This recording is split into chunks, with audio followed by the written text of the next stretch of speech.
Hello everybody. Today is a bench and bent row day for me. So today I'm going to be doing the Spoto press, and the Spoto press I've never done before. It's kind of an interesting concept. The Spoto press actually looks like what I thought used to be like bad form or like a bad bench press, which technically it is in the way of like you're not going all the way down to your chest to touch, and you're always taught always touch the chest. Anybody who doesn't is cheating. But I didn't know that it can also be a useful tool in addition to your bench press to help get stronger, because it's almost like a pause bench press, except instead of resting it on the chest, you're resting it just like an inch or two from the chest every time. So this was very interesting to me. I kind of liked it today. We'll see how it goes. Here's me just warming up. I like to open up my shoulders a lot. I feel like my shoulders are kind of a hot spot for me. They tend to round forward a bit. I've been getting some elbow issues lately, mainly on squatting. So I've had to adjust my form. I have had to do a little bit more warm up, a little bit more stretching and mobility work, just to open up my shoulders, so maybe that can relieve my elbows, stuff like that.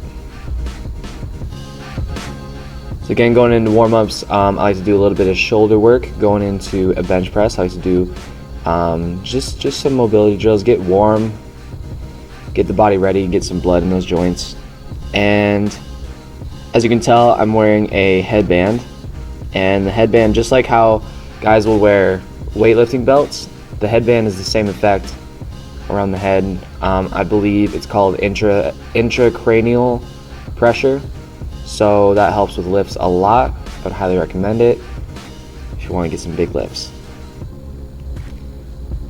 Just kidding. So as you can see, I'm technically doing a Spoto press right here. These are just warm-up sets for me.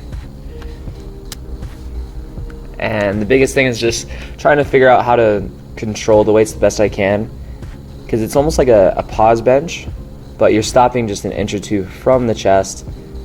Very controlled.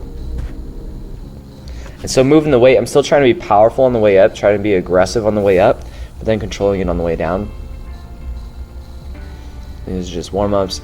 This is first working set. I have got to do 6 total sets of 4 reps. So it's quite a bit of volume, but the weights are kind of light, so it wasn't like crazy taxing. It's just nice to be able to do lots and lots of sets over and over. Because before I was doing Wendler, and Wendler, you're really only doing like one heavier set. You're only doing like they have like 2 other working sets you're supposed to do, but it doesn't feel like a working set. So this is nice just to get some good repetition in, and to have every rep feel perfect, and to make every rep feel good and very controlled, which is really nice. I like that a lot.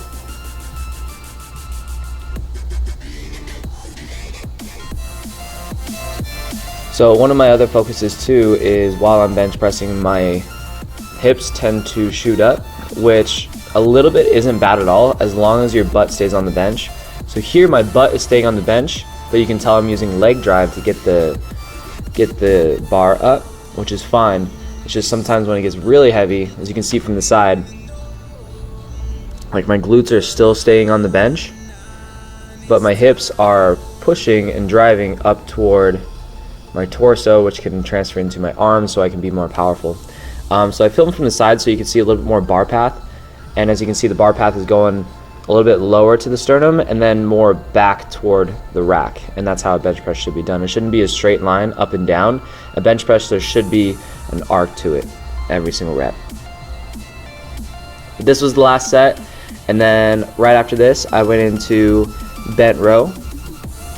So bent rows are tricky. Bent rows I feel like are so easy to do incorrectly, so easy to use momentum and to use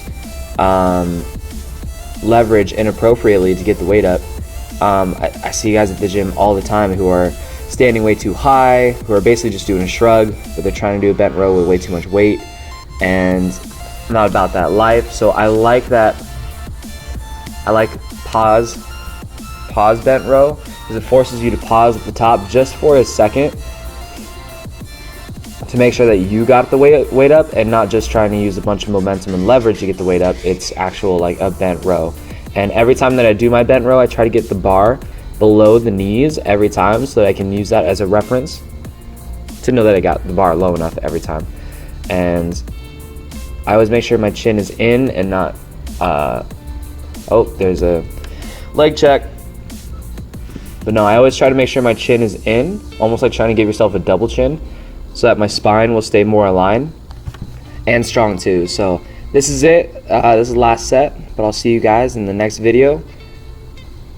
Laters.